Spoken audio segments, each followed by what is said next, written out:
Okay, तो 21 से जो है इस पेपर को सॉल्व करना था, तो 21 आपको यहाँ पे दिया है, which graph represent discharging of capacitor. अब इसमें से कौन सा ग्राफ डिस्चार्जिंग शो करता है? ये तो चार्जिंग शो कर रहा है, ये स्ट्रेट लाइन है, ऐसा होता नहीं है। तो बी ऑप्शन जो है वो आपको बताएगा कि आप कौन सा पढ़ रहे हैं, डिस्चार्जिंग ऑफ कैपेसिटर। 22 देख लेते हैं। 22 जो डिस्चार्जिंग ऑफ कैपेसिटर है उसका इक्वेशन होता था Q is equal to Q naught e power minus t by R C. ठीक है, इसका मतलब चार्ज जो है टी के साथ एक्सपोनेंशियली डीके करे, तो ये वाला ग्राफ सही होगा। 22 की बात करें, 22 क्वेश्चन जो आया था वो लिखा है Maxwell bridge.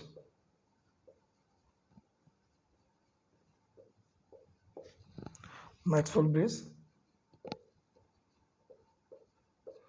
Is used, a section है टू डिटरमाइन आर, मतलब रेजिस्टेंस डिटरमाइन करने के लिए। बी है to determine C, C section है टू डिटरमाइन एल, और डी सेक्शन इसका है all. Maxwell bridge mostly inductance नापता है। ठीक है, तो इसका सी ऑप्शन सही होगा, ये आपको पढ़ाया गया था। 23 की बात कर लेते हैं। The number of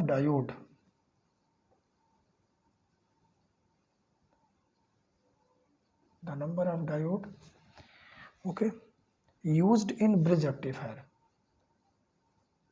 used in bridge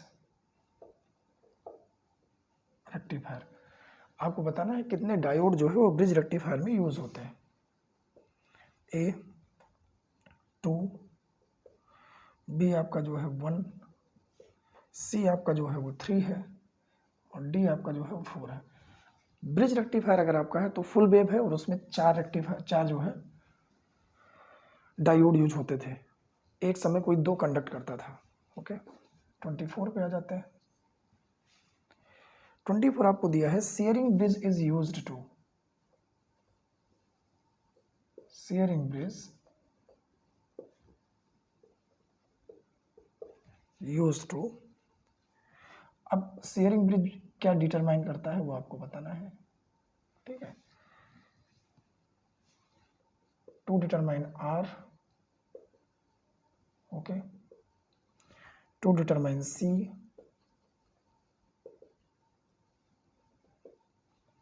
to determine L,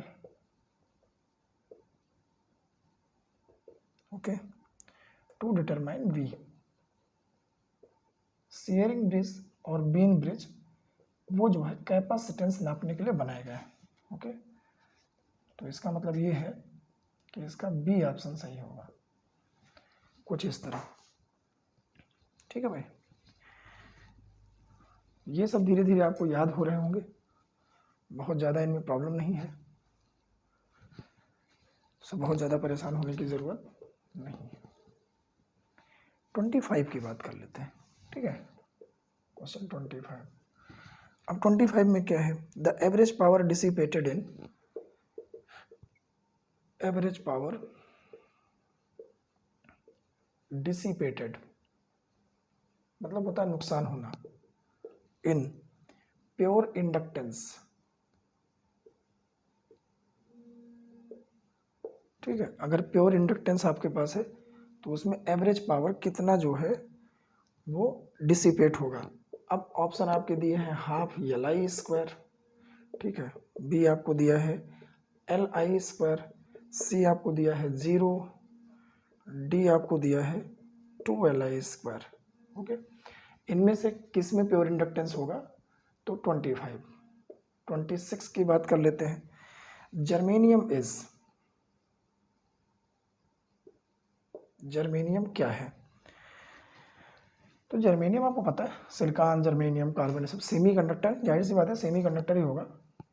ठीक है, कंडक्टर बी,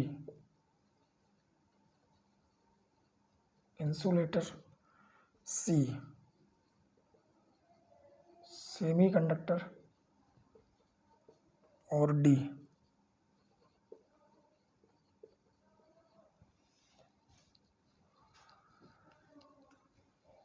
बताइए जर्मेनियम में से क्या है, सेमीकंडक्टर है, श्योर है एकदम, जर्मेनियम जो है वो सेमीकंडक्टर है हमारा। 27 है पाई सेक्शन फिल्टर कंसिस्ट, 27 में है पाई सेक्शन फिल्टर कंसिस्ट। ये जो आपका पाई सेक्शन फिल्टर होता है ये क्या कंसिस्ट करता है, सी ओनली, बी सेक्शन इसका दिया है एल ओनली, ठीक, सी में दिया है एल एंड सी बोथ, और डी ऑप्शन इसका है नन। तो पाई सेक्शन फिल्टर में इंडक्टेंस और कैपेसिटेंस होता है, तो एल और सी बोथ ये वाला ऑप्शन इसका सही होना चाहिए। ठीक है भाई, आगे बढ़ जाते हैं।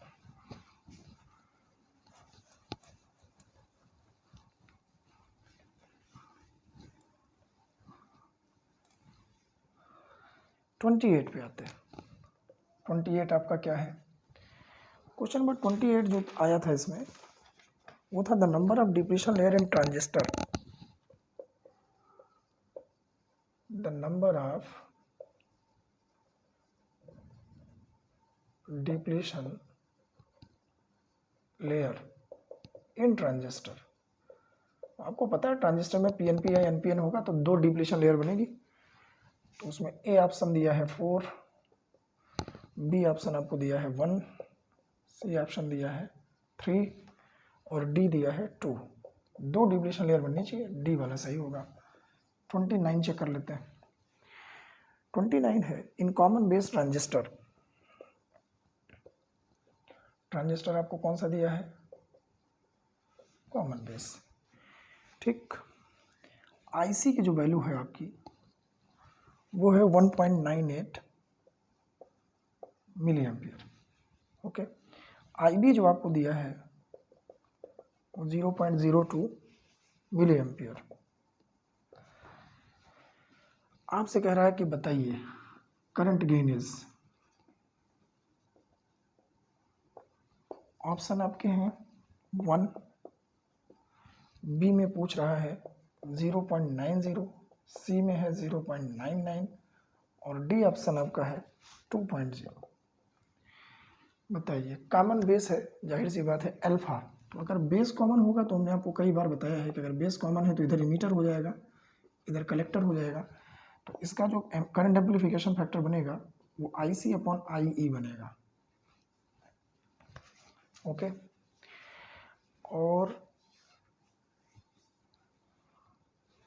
इमीटर की जो करंट होती है वो बेस के और कलेक्टर के करंट के सम के इक्वल होती है, तो ये IB प्लस IC के इक्वल होगी। तो इस हिसाब से देखें तो 1.98 डिवाइडेड बाई 1.98 प्लस 0.02, अगर इसके हिसाब से देखें तो 0.99 इसका करंट गेन बनना चाहिए। तो आंसर इसका क्या होगा भाई, सी सेक्शन होना चाहिए 0.99, ओके, ये बनेगा।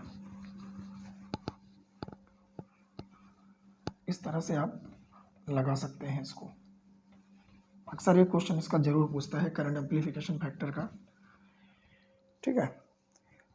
क्वेश्चन नंबर 30 है the process of changing AC into DC, ठीक है। क्वेश्चन 30 पूछा है the process of changing AC into DC called. अगर आप किसी AC सिग्नल को DC सिग्नल में बदल रहे हैं तो इस प्रक्रिया को क्या कहेंगे, इस प्रोसेस को क्या कहेंगे, ए बाइसिंग, बी ऑप्शन दिया है रेक्टिफिकेशन, ओके, सी आपका दिया है मॉड्यूलेशन,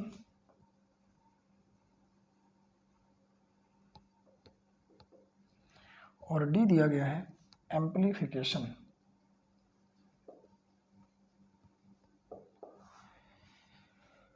ठीक है, AC को DC में बदलने की प्रक्रिया या प्रोसेस क्या कहलाती है? Rectification. Diode as rectifier, diode का इस्तेमाल करते हैं इसके लिए। 31 पे आते हैं। 31 आपको दिया है, diode fundamentally is, diode fundamentally is, क्या होता है diode? Power control device. Option इसके देख लीजिए, power control device, B voltage control device,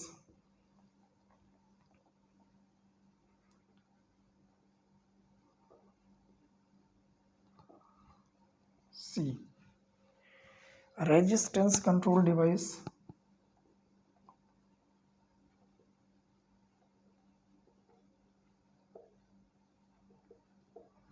या D current control device.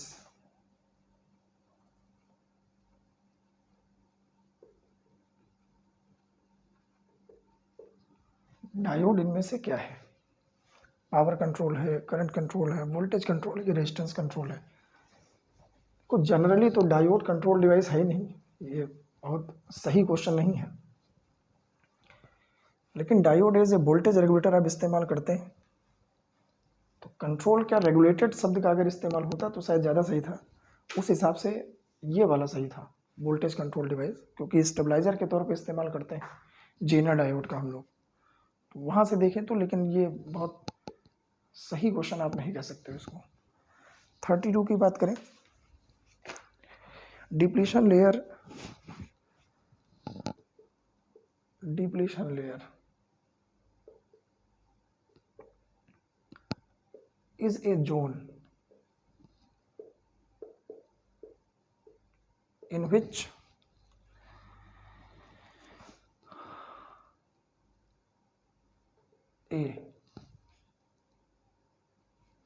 which contain, यहाँ पे जो है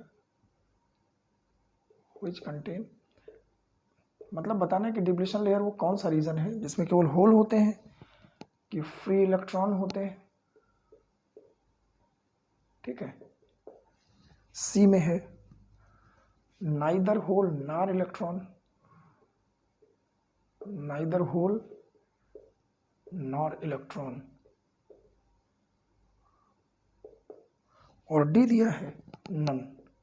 आपको पता है इसमें डिप्लीटेड चार्ज होते हैं आयंस, तो ये वाला सही होगा, neither hole nor electron, completely कोई नहीं होता है। 33 जो है, इन ट्रांजिस्टर सर्किट, अगला दिया है in transistor emitter current is 1 milli ampere, emitter current is 1 milli ampere and collector current is,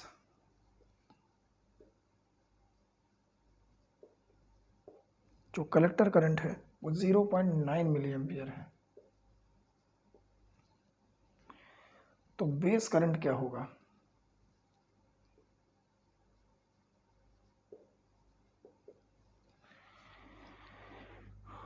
base current क्या होगा भाई? तो ऑप्शन इसके देख लीजिए क्या क्या है। ए दिया है 0.1 मिली एम्पियर, बी आपको दिया है 0.9 मिली एम्पियर, सी आपको दिया गया है 1.0 मिली एम्पियर, और डी आपको दिया गया है 1.9 मिली एम्पियर।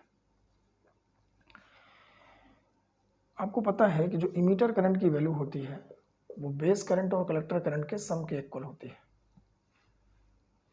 तो इमीटर करंट दिया है, कलेक्टर करंट दिया है, बेस करंट पूछ रहा है, इसका मतलब ये है कि आई बी की जो वैल्यू है वो आई ई माइनस आई सी के इक्वल होने वाला है। आई ई आपके पास 1 मिली एम्पियर है, ये 0.9 मिली एम्पियर है, अगर आप इसे सब्ट्रैक्ट कर देंगे तो 0.1 मिली एम्पियर मिलेगा आपको। ये इसका आंसर होगा ऑप्शन नंबर ए। ओके, 33 तक हो गया है, 34 पे आते हैं। इनको आप देखते रहिए, सब धीरे धीरे आपके तैयार हो जाएगा। उसके लिए आपको टॉपिक्स बहुत अच्छे पढ़ने पड़ेंगे। ओके, टॉपिक्स क्लियर रहेंगे तभी काम बनेगा। चलिए 34 में आते हैं। ठीक है, 34 आपसे कह रहा है Thevenin equivalent circuit contain, Thevenin's equivalent circuit contains A, E dash in series with Z dash,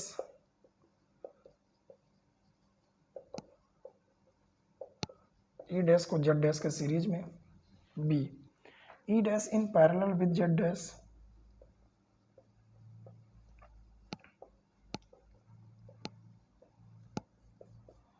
C section है I dash in parallel with Z dash,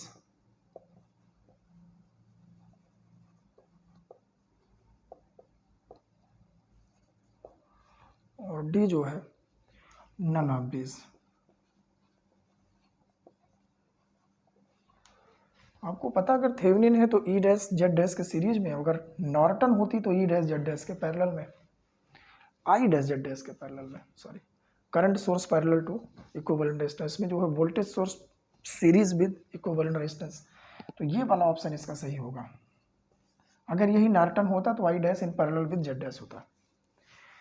35 है the most commonly use transistor, सबसे ज़्यादा इस्तेमाल होने वाला, most commonly used transistor.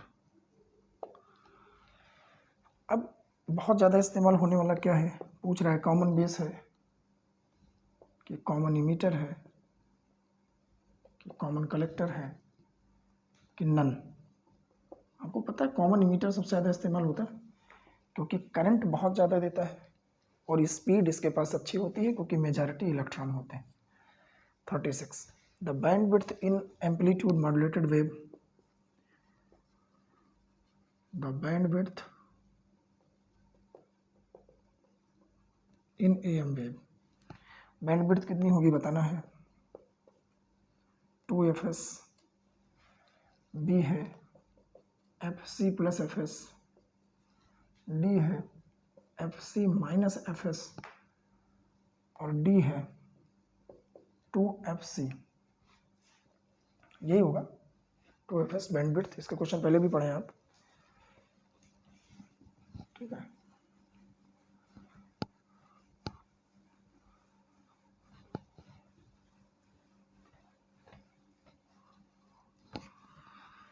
Questions को ध्यान से पढ़िए, सब धीरे धीरे जो है आपका तैयार हो जाएगा। बहुत ज़्यादा दिक्कत नहीं, सिलेबस से ही ज़्यादातर क्वेश्चन है, थ्योरी आपकी अच्छी होनी चाहिए, ठीक है। डीपली पढ़ना पड़ेगा, मतलब आप अच्छे से इसको पढ़े हुए होंगे तभी हो पाएगा। चलिए 37 आपसे पूछा गया है द रेडियो ट्रांसमीटर,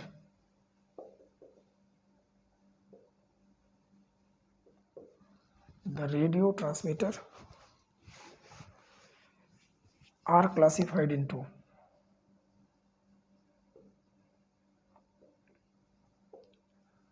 जो आपके रेडियो ट्रांसमीटर होते हैं उनको आप कैसे क्लासिफाई करते हो, ठीक है। पहला amplitude modulation,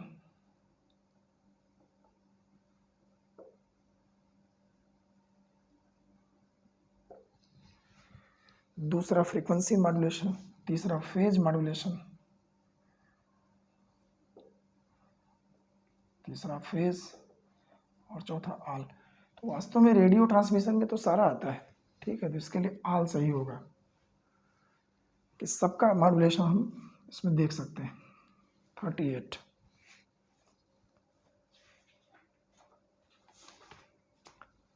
when a trivalent impurity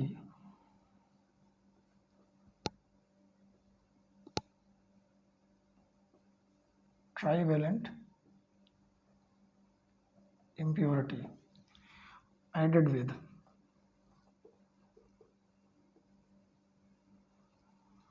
pure silicon मतलब सेमीकंडक्टर। तो क्या होना चाहिए, A P type form, B no covalent bond form,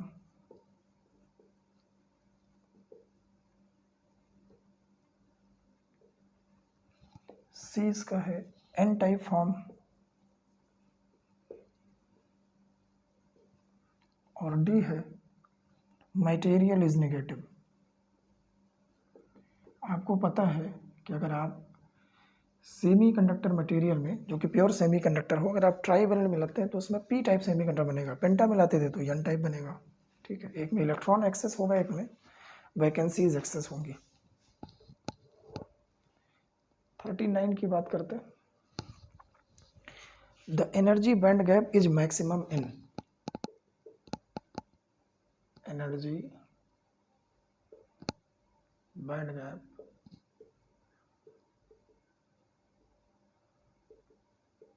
is maximum in, energy band gap कहाँ मैक्सिमम होगा?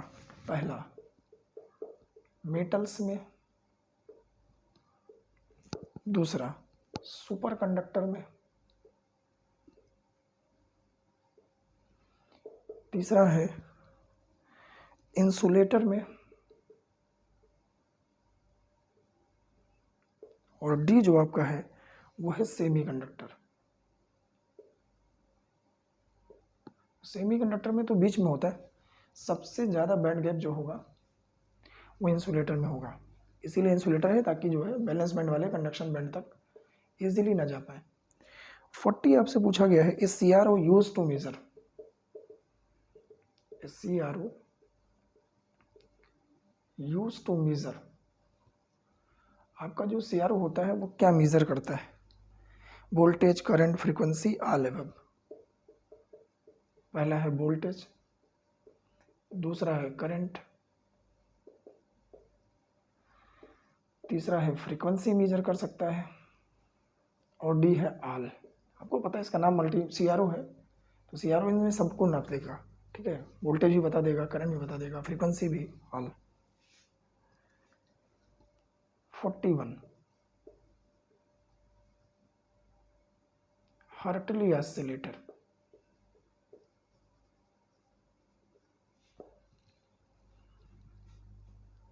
is used in,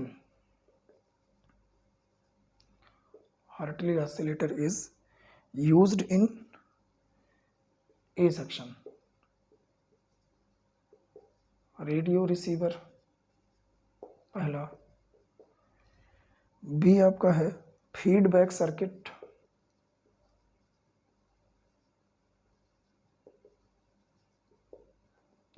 सी आपका है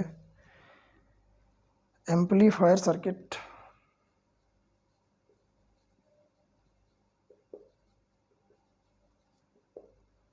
और डी आपको दिया है नन। रेडियो रिसीवर में सबसे ज़्यादा यूज होता है हार्टली ऑसिलेटर, तो ये इसका हो सकता है आंसर।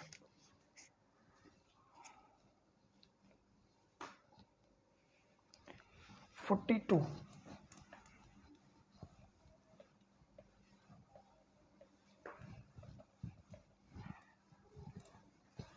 माइक्रोफोन से संबंधित है, माइक्रोफोन से रिलेटेड है। ठीक है, 42 में पूछा है microphone is device that converts, microphone का काम क्या है? Sound wave into electrical wave, पहला,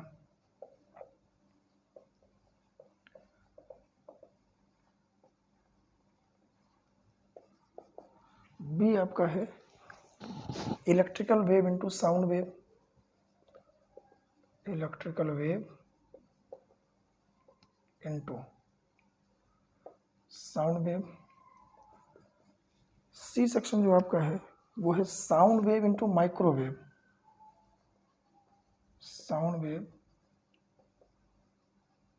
इनटू माइक्रोवेव, और डी जो आपको है वो है नन। आपको भी पता है कि माइक्रोफोन का यूज़ आप क्यों करते हैं, साउंड वेव को इलेक्ट्रिकल वेव में कन्वर्ट करने के लिए।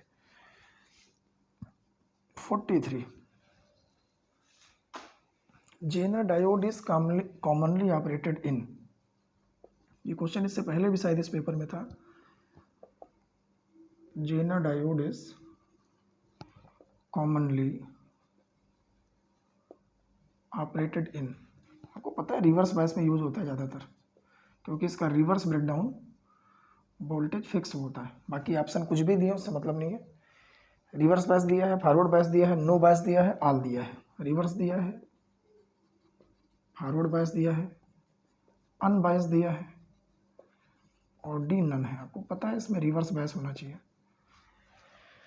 ओके 44 पे देख लेते हैं क्या है।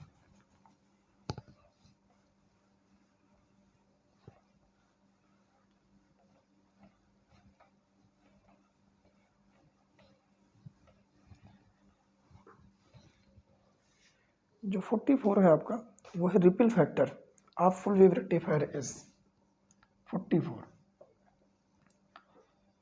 द रिपल फैक्टर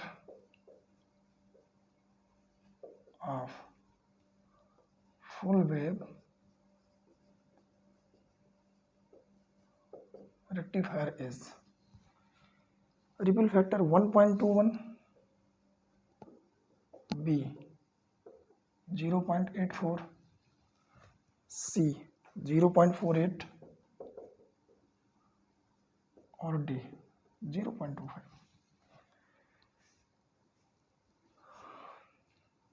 0.48 45 की बात करें, 45 आपको दिया है कि जेनर डायोड का सिंबल इनमें से क्या है। Symbol of zener diode is, यहाँ पे कई सारे सिंबल बने जिसमें लास्ट नन है। पहला कुछ इस तरह का बना है, दूसरा जो है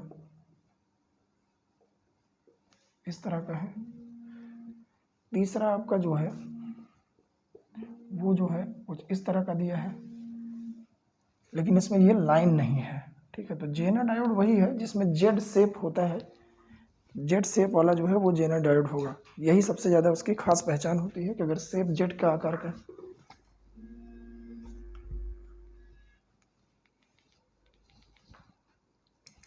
तो वो जेनर डायोड होगा।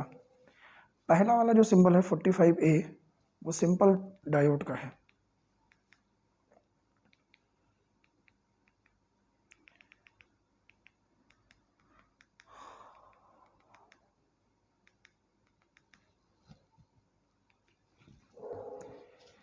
ठीक है 46 पे आते हैं।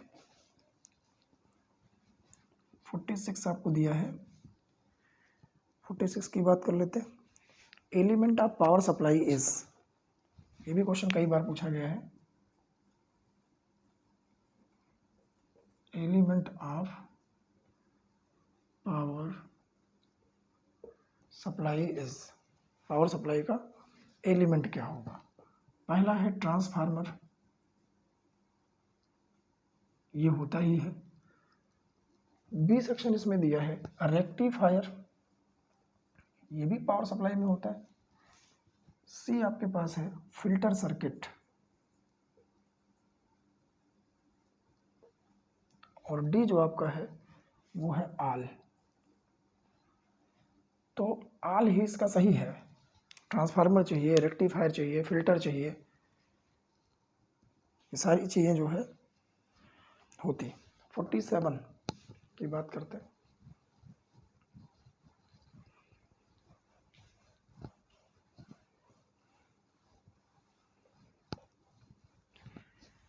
फोर्टी सेवन आपको दिया गया है the output voltage in A bridge rectifier is 47। The output voltage इन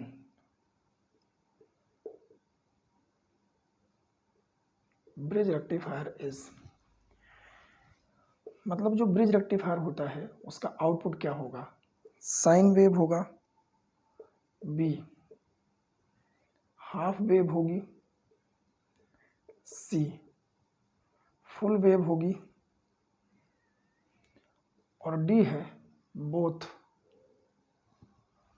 तो जो ब्रिज रेक्टिफायर है ये फुल वेव रेक्टिफायर है, तो इसमें फुल वेव होगा लेकिन एक ही साइड में होगा। ठीक है, 48 की बात करते हैं। 48 आपको दिया है an advantage of transistor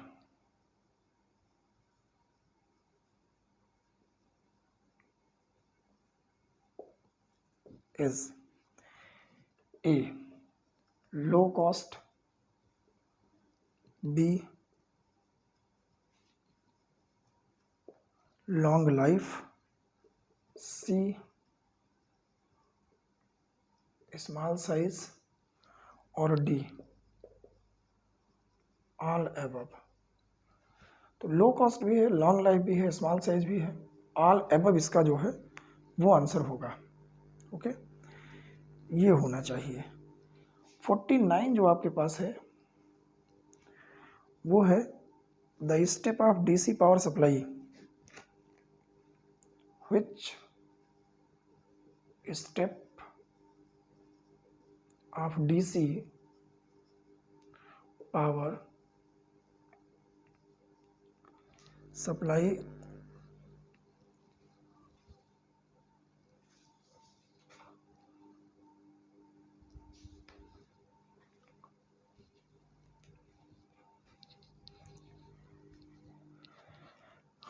which step of DC power supply uses LNC। कौन सा L और C का यूज करता है? ए रेक्टिफायर, ठीक है, बी आपका जो है वो फिल्टर है, सी आपको दिया है ट्रांसफार्मर, और डी जो आपको दिया है वो है रेगुलेटर। मतलब वो पूछ रहा है कि कौन सा एलसी का यूज करता है इनमें से। तो फिल्टर ही होना चाहिए, फिल्टर में आप एल और सी दोनों का यूज करते हैं, तो इसका आंसर क्या हो जाएगा, फिल्टर। और एक क्वेश्चन और आपको 50 बता दें हम, ठीक है, क्वेश्चन नंबर 50 देख लीजिए। The maximum efficiency of full wave rectifier is, ठीक है, एक क्वेश्चन इसमें और है, 50 चेक कर लेते हैं, बाकी आपको हम 50 to 100 देखेंगे अगले लेक्चर में। इनको पढ़ते रहिए, रिवाइज करते रहिए, धीरे धीरे सब आपको प्रिपेयर हो जाएगा। 50 the efficiency of full wave rectifier is, A दिया है 81.2%, बी दिया है 40.6%, सी दिया है 30.0%, और डी आपको दिया है 20.0%। तो फुल वेव रेक्टिफायर की जो एफिशिएंसी थी वो आपको पता है कितना है, 81.2%, सबसे ज़्यादा इसी की होती थी। 51 पे आ जाते हैं। 51 आपको दिया है symbol of PNP, symbol of PNP आपको पता है, सिंबल ऑफ पीएनपी, एरो इसमें अंदर की तरफ हो जाएगी, ठीक है, यहाँ से कलेक्टर निकाल लेंगे, ये बेस हो जाएगा, ये कलेक्टर और ये इमीटर। अगर ये एनपीएन होता तो एरो बाहर की तरफ हो जाती, ठीक है, विकल्प कोई भी दिया उससे मतलब नहीं है। 52 सिंबल, ठीक है, ऐसे बना है, इस तरह का साइकिल का सिंबल है। पूछ रहा है कि क्या डिनोट करता है ये, आपको पता है ये एसी सिग्नल को डिनोट करता है, ठीक है, इस तरह का सिंबल हमेशा किसको डिनोट करता है, एसी को। 53 देख लेते हैं।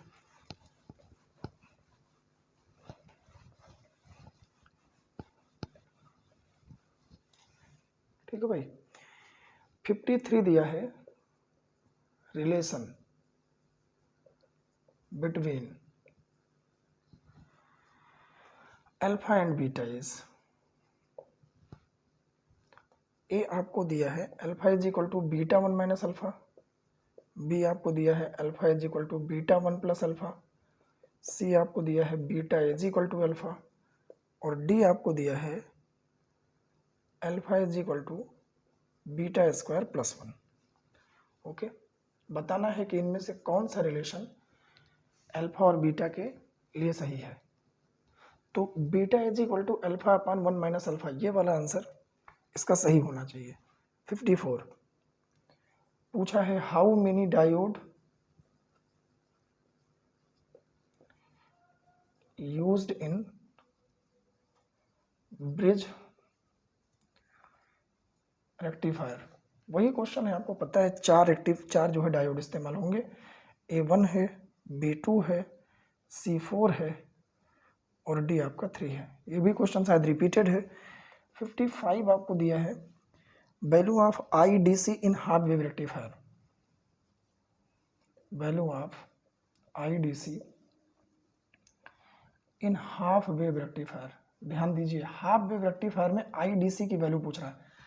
तो IDC वहाँ पे हम लोग निकालते थे IDC या I एवरेज। तो पहला है I0 बाई पाई, बी आपका है पाई अपॉन I0,